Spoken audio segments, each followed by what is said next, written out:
Good afternoon, everybody, and you're very welcome to this panel session, which is part of our virtual careers fair here in IADT today. This is the real business panel, and I'm delighted to be joined by a number of entrepreneurs that we have worked with over the past number of years. So my name is Therese Moylan. I'm going to be facilitating this conversation. I look after the business programs and the entrepreneurship programs here in IADT, and I'm delighted and honoured to be joined by the company that I have here today. So without further ado, I'm just going to ask everyone here present, the panel members, to introduce themselves and just give you a quick indication of who we have present. And then we're basically going to have a chat, which hopefully will have some insights that will be useful to you as you consider your own career journey. I'm going to go to the ladies first. So Nicki, I might start with you and we'll work our way around the screen. Maybe you'd like to introduce yourself, Nicki, and tell our guys a little bit about yourself. Hi everyone, my name is Nicki Hoyne. I'm from Kilkenny. I graduated from business entrepreneurship in 2007. Very long time ago.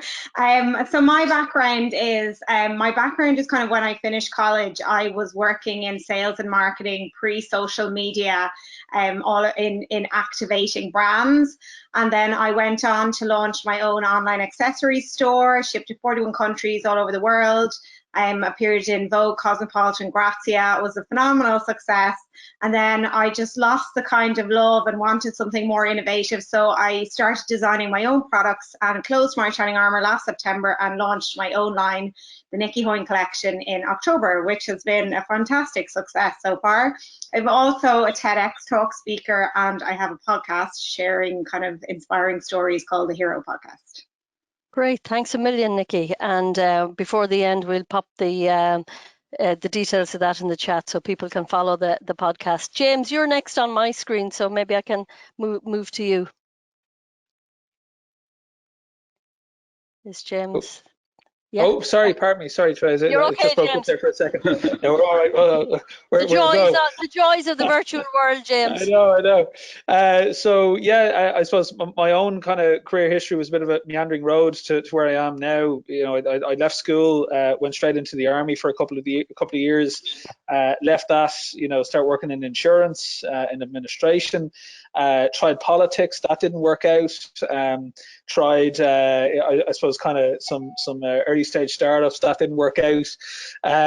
So eventually got a job with Web Summit, which is a large technology conference that used to be in Dublin, is now in Lisbon. You know, took on the job of just basically ringing journalists to get them to the event. Learned quite an awful lot. It was a very kind of open role, so I was able to kind of put my own twist to it. Basically developed my own position within the business. Ended up working in Portugal, India, Hong Kong. You know, basically just, you know, organizing the PR activities for the company and the events there. And then decided to you know, start up my own PR agency, which was focused on early stage technology startups and to help promote them pretty much, you know, around the world. So I established ClearStory International about 3 years ago. You know, we're a team of 15 now. We work with about 35 active clients across, you know, fintech, educational technologies, cryptocurrency, virtual reality, so forth and so on. And we help build awareness and credibility for those brands. So yeah, that's myself. Great, thanks, James. Interesting.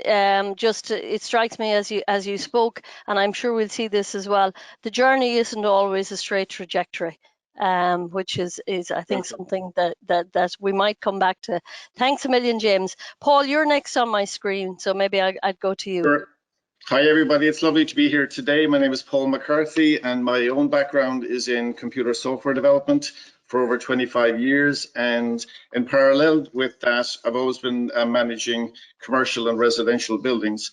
So a number of years ago, I set up SnapFix to be the kind of the WhatsApp for the maintenance of buildings, infrastructure, and equipment. We now have clients all over the world on every continent, which is really exciting, and everything is done online. So our obsession is around simplicity. It's all around using photographs, traffic lights, touching your phone on electronic tags, and we ruthlessly eliminate any form of complexity. So delighted to be here on the panel today. Great, thank you very much, Paul. Stephen, you're next in my line of vision, so maybe I can ask you to chat. Sure. Yeah. So yeah, my name's Stephen Shannon. I, like Nicki, was a graduate of business and entrepreneurship in IADT, and then went on and did a master's for a year, and then emigrated to Canada. Lived in Canada for 10 years, and worked in finance for a couple of years, and then started up my own business, nothing to do with finance, very niche, like small company. Started selling tea, and it was like a kind of more of a hobby of love than anything at the start, and it grew into a national brand. So we're in about 800 stores around Canada. We're in China, Europe, America. So we're all over now, and the brand is called Matcha Ninja. So we specialize specifically in powdered teas, sell into restaurants, cafes, Urban Outfitters, grocery stores, Whole Foods, all that kind of stuff. So yeah, so kind of very grassroots, started very small farmers markets and just grew it one step at a time. And yeah, now we're doing great, and yeah, hopefully onwards and upwards. Absolutely. Great. Thanks a million, Stephen. And Oliver. Hi, Therese. Thanks. Hi, Oliver. I'm actually in the unfortunate position where I have two businesses, so I'm really competing against here. My first business, and I set that up 5 years ago this summer. It's actually a small cafe in Dublin City Centre called Network. From there, I actually was hiring staff and developed saw a real pain point around trying to get personality into the recruitment process, and built a new business which launched 3 years ago called Pineapple. Pineapple's been a bit of a whirlwind insofar as we had initial traction prior to COVID. That then obviously fell apart because we were very focused on hospitality businesses. During COVID, we then managed to get very lucky and got investment through a VC in the States called 500 Startups, which are the most active early stage investor in the world. We subsequently graduated their program in November of last year, and have kind of repositioned the business entirely, focused purely on candidates and specifically graduates. So how Pineapple works is you come onto our platform, you create stories which showcase your personality and individuality through short, shareable, almost Instagram style stories that candidates then add to their resume or their overall application, and really give them a chance to stand out in that recruitment world.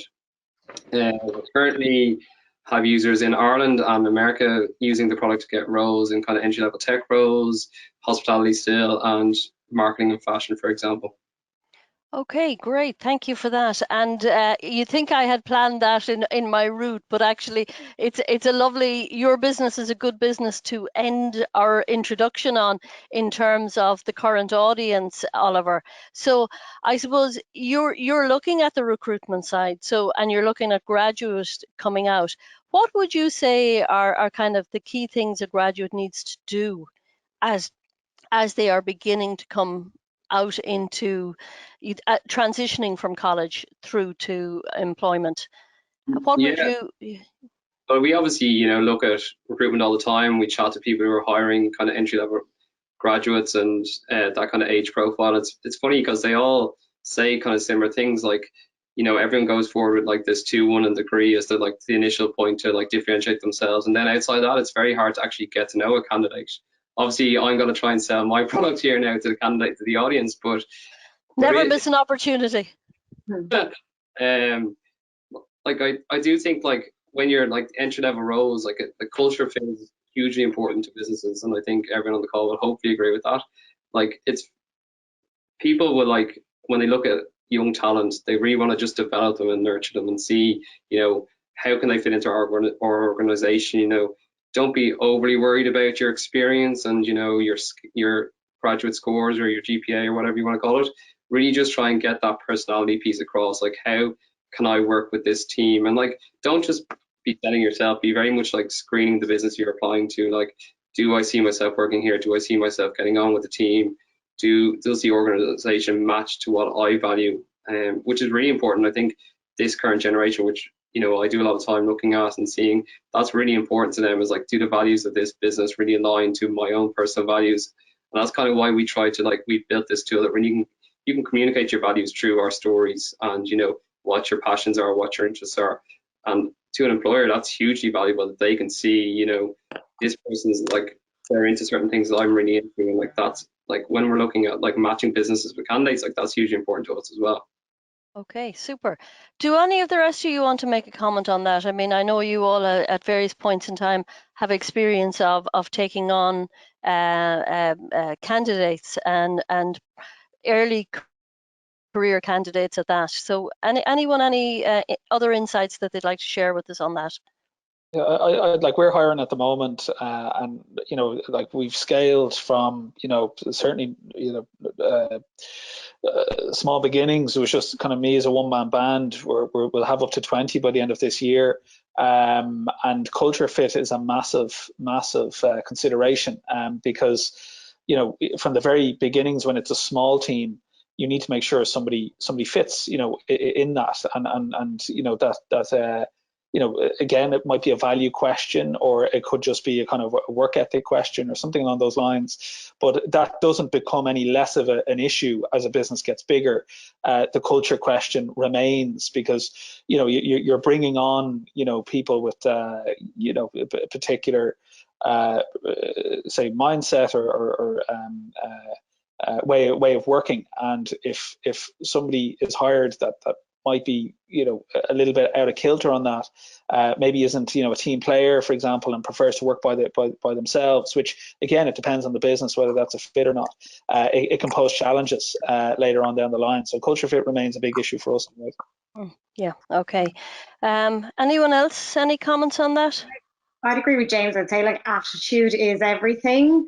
And as Oliver was saying, yeah, degree is important, but I think an attitude and problem solving and the ability to just kind of get on with it and figure things out and if you come with a problem, come with a solution. If someone's going to spend half an hour freaking out over something, and then I'm all about solutions. I don't really care about getting into the drama and blame games. I'm like, solutions, attitude, get stuck in. And especially in small businesses and startups, you just need a team who can kind of do a bit of everything. So, an attitude of, I am going to dig in here, and it may not be my role, but actually you can learn something, and you can just, and that adds value as it is, I think, to any career. And I would think I've also had a very long and winding road, and now I'm designing. I have no design experience, and I don't care about that. I'm just getting on and doing what I want to do, and and it's going really well. Why? Because I'm just going for it, and I'm just doing it. And I think that's my attitude, and it really means an awful lot. I think to find something you love, and if you love what you're doing and you're getting up every day and you're excited about it, that's a bigger battle than the old cliche of if you love what you're doing, it doesn't feel like work. Yeah. Okay, great. And that hits on the issue of that straight trajectory or not. I mean, I think sometimes there's a perception when you're maybe heading towards your final year that everyone around you knows where they want to go and they see the path, or that the path is linear. Any advice for our listeners on that, or what is your experience of that? Did you all know what you wanted to be when you grew up? No, I would say, sorry to put in again, I always say if you live your life backwards, it would all make perfect sense. So I did a terrible leaving cert, and I went off, messed, had the crack, and then I actually started business entrepreneurship in IADT later. I was older, 3 years older than everyone else, and I did really well. I did really well in the course because I kind of had gotten all that messing out of me. But I would say everything you do is of benefit and adds value. I ended up in sales for 3 years, and the thought of selling, I never liked, but now it's a credit to me. You know, all of the disasters and horrible jobs and people that you didn't get on with, it just adds to your experience and your wealth of knowledge and your capability. Then you go on, you know, it's supposed to be a wandering road. Like, there is no straight road. It's supposed to be all over the place. Okay. I would absolutely echo that. There is no straight road whatsoever. You'll do something for the first couple of years, then something will happen on a project or in a company, and you'll go left this direction, and then you may travel to some foreign land for a couple of years, and just embrace it all. Be interested, challenge yourself all the time, and be ready to do something that you've never done before, because that's what we're all doing every day of the week. Okay. I'd say on that as well, Grace, Stephen. like what Oliver was saying, like about the jobs, like you're interviewing a company as much as they're interviewing you. And like you have to make sure that like you're aligned. You've put a lot of time and effort into your education, so you deserve answers and make sure you have the right fit too. And I think that's like underrated. You can come out just thinking just because you're new that you owe it's all, you're the one on the back foot, but no, if you find something in line with your skill set and your values, then I think you'd be a lot happier in the work that you're doing. So also you can put a lot of stress on yourself to find the perfect job, and I would also just put a little pin in that for the next few months if you're looking for a job, because you're actually you just a better technique in my opinion is to like fail fast and fail forward. So just try a bunch of stuff, and you're still young and at the start of your career, so you can afford to have loads of diversity and try things and not die wondering, oh, I should have done this or that, and just open yourself up to a number of things, and you might surprise yourself even as to what you're actually good at or what you enjoy more than you thought. Yes, sorry, go on. No, Therese, I was just on what Stephen was saying there about kind of just trying new things and trying new experiences. Just reminds me, you know, many years ago when I was going through, you know, recruit training, say in the army, and like very intense and very physical and mentally draining. And there was one candidate in the class who was, you know, constantly being picked on because, you know, bad attitude, whatever. And one of the NCOs went over to him and was like, "Why are you here? Like, why are you doing this?" And I'd say he was probably around 20 years of age. And he just turned around and he said, "I just want to prove to myself that I can do it, and then I'll be off." You know, so he was just giving himself a challenge and just wanted to experience it and you know, even just get it on the CV or whatever to be able to get through that kind of recruit training with the army and to demonstrate maybe, you know, to the future, you know, resilience, whatever it is. But he just enjoyed the challenge, and you know, he would have gotten a lot more from that than probably the rest of us who are, you know, laying down in the muck on why we doing this. You know, but it's a good experience. Yeah, and I think that hits on something that's very critical. And maybe Oliver, you might have some insight on this. But the notion, I think, for someone sitting, you know, 2 months away from graduation, the notion that you're potentially interviewing the company as much as the company are interviewing you, is something that maybe we don't focus enough on. Stephen, and I think it's a very valid comment. And it probably links back to your point, Oliver, around the importance of the fit and the value in doing your research. Do you want to say something on that? Yeah, no, I think everyone will agree, well, hopefully anyway, that, you know, like you're bringing a lot to the workforce, especially as a graduate. You know, you don't be like selling yourself short and just taking the first job that comes to you, and, you know, go into that interview process or into the interview itself with questions to ask, like very well prepared in terms of like, you know, what are they going to do for you, and not exact terminology, but really like get into like the business. Where is it going? Like, what are the future plans? Like, where will you be in 3 or 4 or 5 years with that company? That will, like, not only will that like give you good insight, but also like make you seem a really good candidate, which is like it's a twinfold solution there in terms of you're really upselling yourself and you're getting great insight into how that business works, because if they've done their research and they've done their homework in terms of what they're looking for a graduate, they'll know that you're asking the right questions, and also they'll have plans for you as well in terms of, you know, 5 years time, we'd love to see you as a X in this company, or, you know, we plans to grow into different territories and we'd love to see you involved in that. Like, it's very, like, I think as we progress as societies, like these conversations with businesses are really progressing to a point where it's a two-sided conversation completely, where the interview process is both back and forth, and like never not have that question ready at the end when, do you have any questions for us? Like that's one of the best things you can have, is a really well constructed question for them in terms of, you know, where are we going? What are the plans for the business? Like, well, what can I do to help execute on them plans? And don't be afraid to ask them questions. Like that's one of the first things. And I think this generation, like as I said before, like we do a lot of insights into them. They are really well equipped for all this. Like they do know, they're really well, like they're willing to back themselves up once they have that confidence as well, which is great to see. And employers really do value it. Like it's beyond us, like how, like once them conversations start happening, it's great to see what comes of it.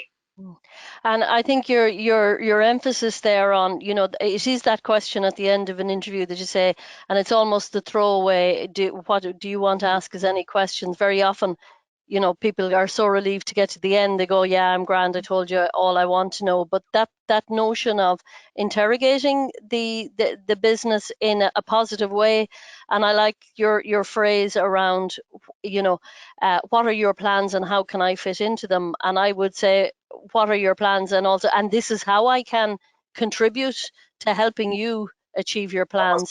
So ready to give them, and then you sell yourself as part of that. So like, yeah. Let's get good at it. I think those are really good points, because you're seeing the news now in the last couple of days about Stripe are going to create 1,000 jobs here in Ireland. It's a couple of guys who went off, had the courage to have the ambition to do something amazing in the world, and nobody gave them a chance. They thought this is never going to fly, and look where they are now. So you can be interviewing with some very, very exciting companies today that might not have been around 20 or 25 years ago, maybe when I was interviewing. So there's huge opportunity, and I would reiterate what the other speakers have said around, be interested in the company that you're do a little bit of research on it, think about it. How could you impact it maybe over the next 6 months? And there is no such thing about where do you want to be in 5 years' time. It's where do you want to be in 5 months' time. That's about as far as many of the horizons are these days. Yeah, and that's a very good point. I think you know, everything is moving very quickly, and yeah, there is something I want to talk to all of you. I think we talked about it when we think you're all obviously running your own businesses at this point in time, and you've gotten there in various via various routes. When we talk about running businesses and entrepreneurship, I suppose there's two things that are often talked about, and one of them is resilience. You know, being resilient, and we see it as a desirable attribute, whether you run a business for yourself or whether you work with somebody else. It's being resilient. So I'm going to ask you kind of a two-handed question here, and I'd like to hear your views on it. One is, you know, tell us a story about how you built, you know, how resilience played a part in your journey. And also, you know, what did you do, or what were the things that helped to build resilience within you? Because if we could bottle this and sell it, I think we'd be onto something very good here between us collectively. So I think it's a point worth having a conversation about. So maybe, I don't know which of you would like to start with that one. I might just, like, for me, it's always been, you know, a combination of experience and determination equals resilience. So, you know, the more experiences that you go out in life and you take, and that can be, you know, just getting your full-time job, moving out of your you know, home for the first time, paying rent for the first time. These are all life skills and challenges that you know, help you orientate yourself in the world. So I think experience is the first part. The second part then is determination, whereby, you know, life is always going to throw things at you, and I've always had the focus that, you know, just never go backwards. You know, or like one of my I used to study a good bit of military history back in my teens, but one of the quotes I used to follow was General George Patton, where he used to, you know, he's general in World War II.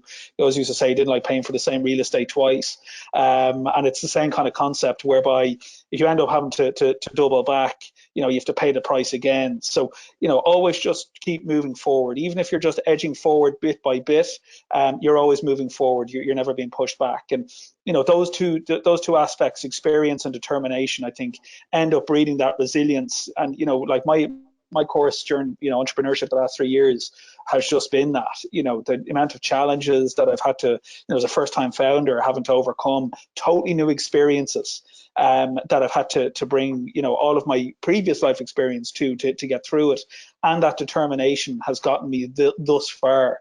And, you know, it's not a case that, you know, you can only get there in your 30s or 40s or whatever.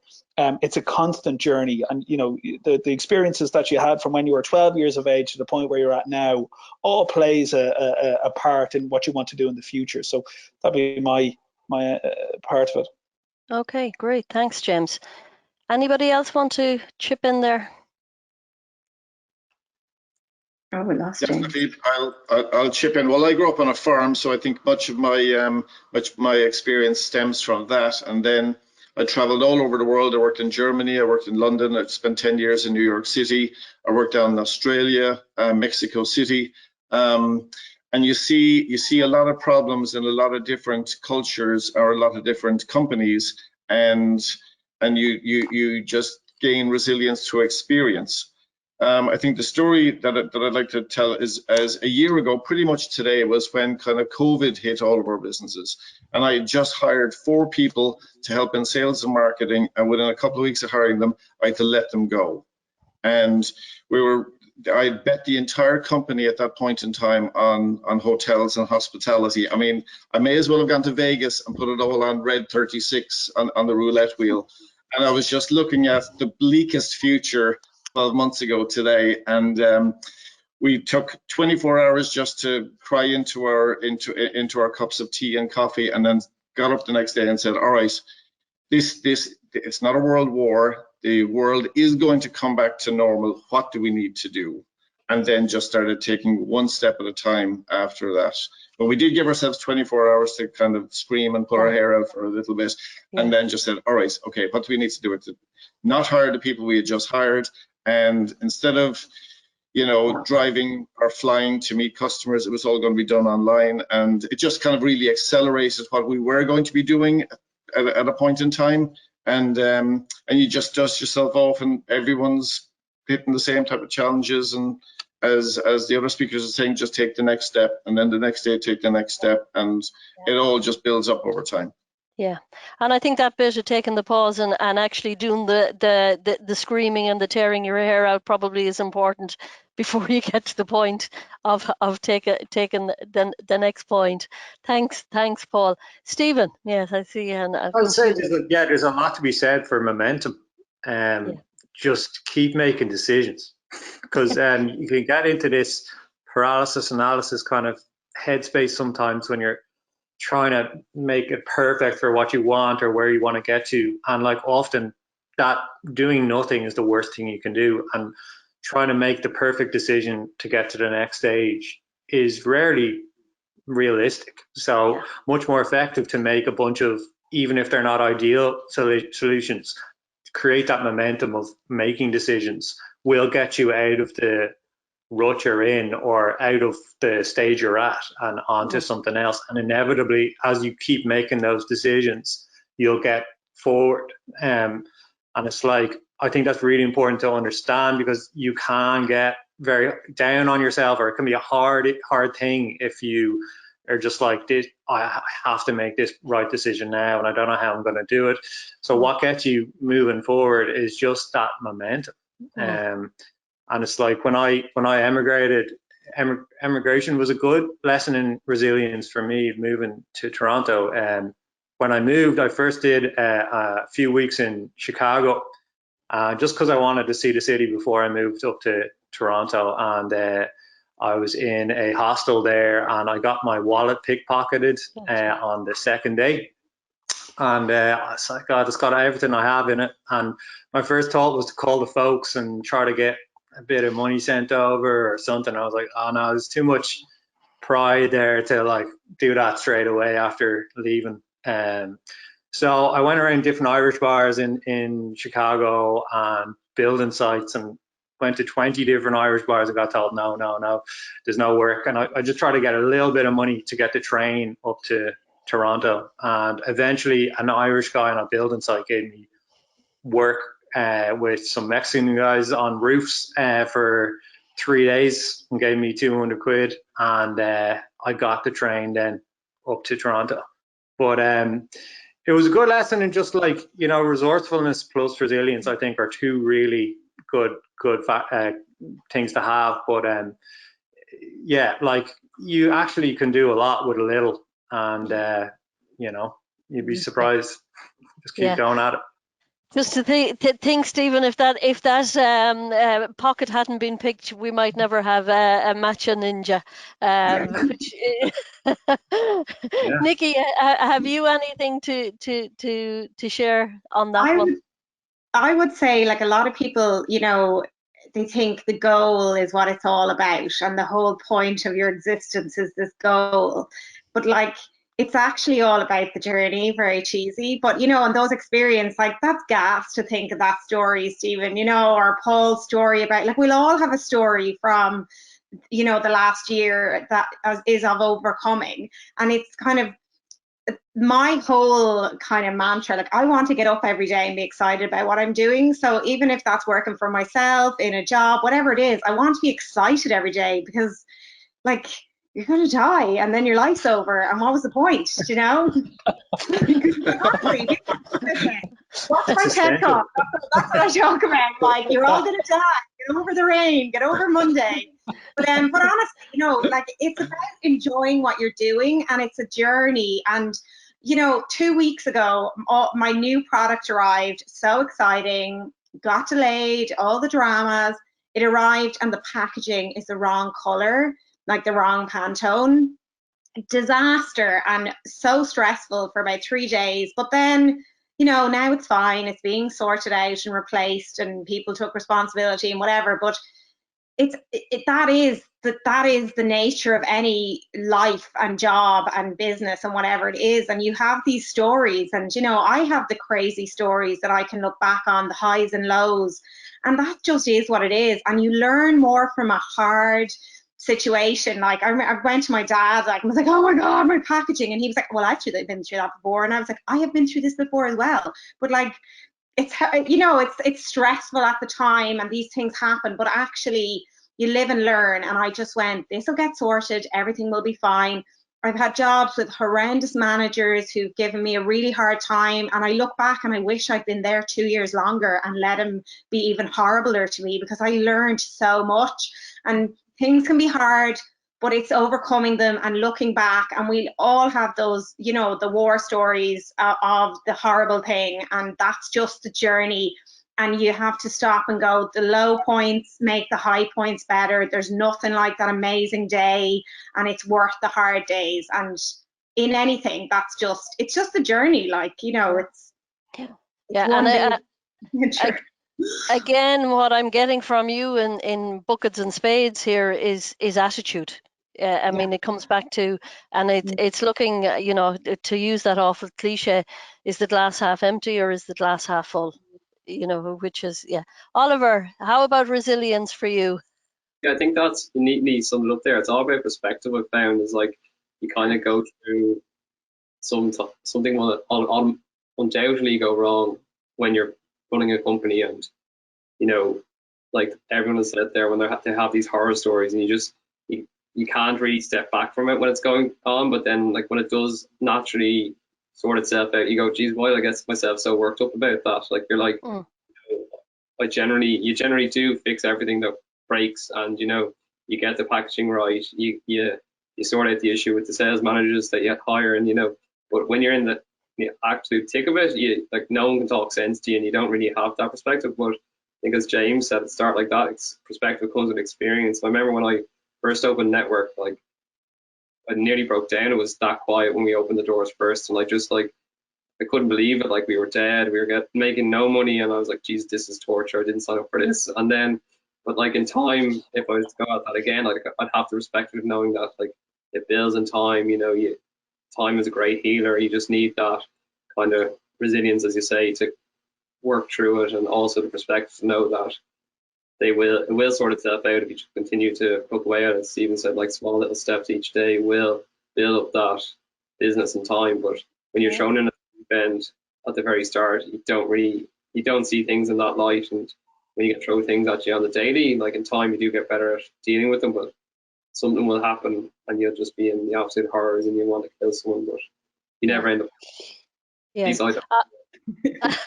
Good. I'm glad to hear that. But it is that thing that, also, it takes a couple of years to be an overnight success. It isn't something that just, there's very few of us that end up where we want to be first time out. Okay, listen, that's Can I just add, absolutely. sorry, can I just one more thing, which is a practical tip. I'm sorry, my Wi-Fi keeps going, then my battery's low, and that's why I'm kind of running in between here and the hall. No problem. But the one thing that I'd always say is always give yourself, a mess up allowance. That's not exactly what I call it. Whereby the first time you do anything, expect it not to go 100% right. So that when something bad does go wrong, you can say, well, I factored that in, it's okay, and just go easy on yourself whenever it's the first time doing anything, whether it's a first time working a retail job or the first week in anything. Just give yourself that bit of allowance and don't go hard on yourself. Okay, I suppose it does also, I mean, what we're talking has a very strong linkage to failure, which, and in a sense, it's the positive side of failure. Would you like to talk a little bit about failure and have you any advice to give to our listeners in relation to that? I love failure. I love it. It's like, I love it. I'm like, oh my God, that didn't work, right? I'm not going to do that again. Or, like, you've got the upper hand, like, because people think it's such a bad thing, but you don't learn from everything going perfectly amazing, and I prefer, like, I've made so many mistakes. I got completely ripped off by a very big international tech company, and we shall remain nameless. Well, till the court case finishes, it will. But like, totally ripped off, totally taken advantage of, and promised the world and taken advantage of, and I lost about 12 grand. And like, 12 grand is a lot of money to a small business, but I will not lose 100 grand for making a similar mistake. I can be too kind and too soft, and I can be like, oh great, you're great at that, right, off you go. Now I double check things, I ask questions. I ended up in a much better situation because of that. And I've done lots of silly things and failed loads of times. And if you don't want to fail, you're definitely not going to do great things, because anyone who's done anything incredible, is like Elon Musk. They are failing at space travel at the moment, failing really, really badly, but eventually they'll get there. So it's a good thing. It's a good thing. Don't take it personal. Yeah, like I failed my Leaving Cert twice. I failed getting a cadetship in the Army 3 times. I failed at trying to get a job in PR. Like, nobody would take me. Like, I have basically failed my entire life. But as Stephen was saying, if you fail forward, it doesn't actually matter, and that's the experience plus the determination factor. That for every failure you gather experience, and if you remain determined to keep moving forward, it actually becomes an asset over time. Okay. I'd actually add to that, like, James, like, if you're not failing, you're doing something wrong. Like, you actually, it's a big red flag. If your failure happens outside of your comfort zone, but that's where success also lies. So if you stay in your bubble and everything's nice and safe and there's no risk, you're not going to progress. So you actually have to be trying and pushing yourself outside of your comfort zone. And as a result of that, you will fail. But like usually failure, like, the downside is actually quite minimal, especially you're starting your career, you're younger. Like, your risk tolerance is the highest it's going to be now. So you should be taking more risks and failing more now than ever. So I would just, like, let failure become your friend, and don't, like James saying, don't take it personally. Don't let it define you. Actually, you can control the failure and embrace it and actually learn from it and use it as a tool. Nobody cares. When I first started, like I had my matcha tea pouches. I started in November in Toronto. It was absolutely -20, freezing, and I had a little bicycle. I cycle around to health food stores and cafes and try to sell them. I went to 30 stores in the first week, and I got 31 no's. Some guy said no twice. Like, it was just like no's all the time. And then eventually I was just called back to the same place over and over. And I was like, look, I'm just going to keep annoying you until you put my tea on your shelf. And like, he was like, just to get rid of me, he just did it. And then it sold. And then because I got in there, I got into another one, and it's like, it grows. But it's just, yeah, like if you were to take that failure personally, you'd be like, oh God, he doesn't like me. I'm no good. Why am I doing this? And that he would have defined the whole future of the business right there and then. But you know, you embrace it, and you also you got to learn from it as well. If he's saying, look, it's not working because it's too expensive or it doesn't fit here, then you got to listen to that stuff too, and not just be completely arrogant to it, but actually pay attention to what people are saying back to you and learn from it. Yeah, and I think I worked with a great salesman in New York when after I'd left college. And we used to fail at maybe 9 of every 10 sales. And he would come out of it going, I thrive on rejection. And we'd just drive him on to the next one. And eventually we'd get one, and we'd be able to pay the rent for the month. And then we'd do it the same thing the next month. Yeah, well, there's two things that strike me from those stories, and one is that, you know, it's you know, the perseverance piece, and the other is you know, the importance of getting out there and talking to your customers and getting that feedback, you know, and just keep working at it and keep at it. There's a question in here, and I'm very conscious we're probably coming towards time. We could keep this up for another hour, I know, because there's great stories here, but unfortunately we don't have the time. But somebody has asked a question, one of our listeners has asked a question: does working with people from other countries boost your confidence? I would say so, yeah. I mean, most of, like, up until I was working with Web Summit, you know, I was very much working with just Irish focused companies, you know, Irish workforce, etc.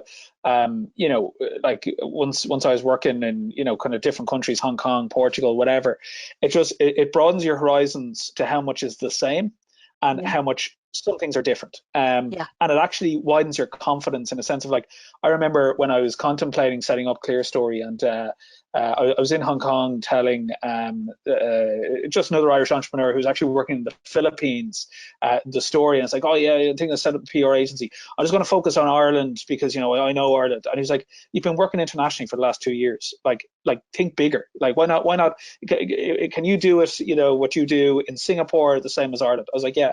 Well, then just do that. And it was more of a case that I wasn't confident in myself to do it, and I felt it was a security. James, I had started off in Ireland, I would have failed because sorry, the network keeps breaking. Sorry. I'll pop outside talking. But yeah, like if I hadn't have had that conversation, I think I would have taken a far more safer kind of bet, and I probably would have failed as a result. So I felt it definitely helped my confidence. It helped your confidence and your perspective. I saw other heads and nodding in agreement there as well. I'm just awfully conscious I actually have to wrap it up, which is terribly sad because I think there's real gems in there. One word from each of you of advice that you'd give, well, a sentence to our listeners who are making that transition phase. Just one sentence from each one of you, and I'll wrap it at that. So who'd like to go first? I'll go first. Yeah, great. Nobody cares what you're doing. You might care, you might think you're the center of the universe. Nobody cares. Do what you want. Life is short. Just do what you want to do. Go for it. Great. Thank you, Nicki. I'll throw one in. Ask for help. There's a fabulous panel here. You have access to huge networks from your school. Ask for help. People will be delighted to give it. Great advice. Thanks, Paul. I might go with pick up the phone. If you're looking for a job, find out who the managing director is or the head of that department, find their phone number, pick up the phone. You'll get an interview hands down, because nobody does it anymore.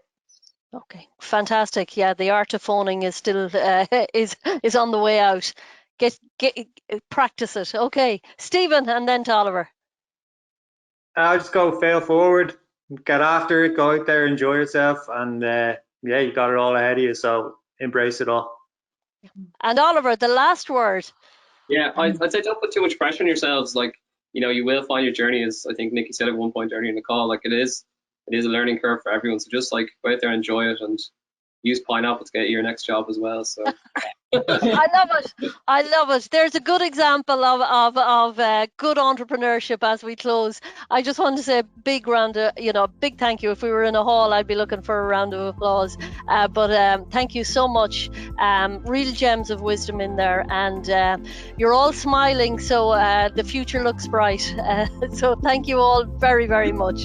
Thank you. Thanks a million. All the best. Bye bye. Thank you. Take care. Bye bye. Bye bye.